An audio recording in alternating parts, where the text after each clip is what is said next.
L'écriture des SMS ou textos à partir des téléphones portables est devenue le moyen de communication le plus efficace chez les élèves.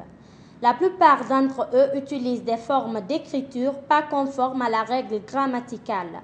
L'abréviation est le style employé. Cela n'est pas sans conséquence pendant les évaluations. On a constaté lors de la correction des examens, c'est quelque chose qui revient là-bas. Les élèves, au lieu d'écrire correctement, préfèrent abréger. Donc ceux qui sont habitués déjà à écrire les textos affectent considérablement lors des évaluations. Donc c'est quelque chose qui est anormal, qui n'est pas bon. On se demande même d'où viennent ces expressions-là.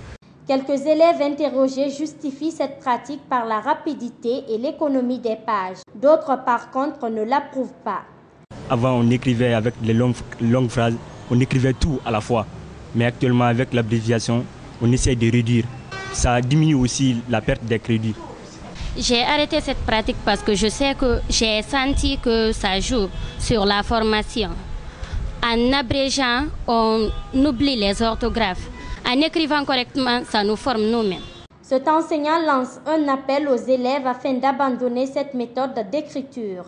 Dans les matières littéraires, que ce soit français, histoire, géographie, lorsque l'enfant est coincé par rapport à l'orthographe d'un mot, alors tout de suite, il se sert des mots de SMS. Les professeurs vont contrôler les cahiers à la fin de chaque semaine et les élèves qui vont se permettre d'utiliser les mots de texto, alors on va les appeler, on les sensibilise, on appelle les parents, que les parents aussi veillent à la maison. Parmi les acteurs majeurs de l'écriture abrégée des textos par téléphone, les étudiants ne sont pas en reste.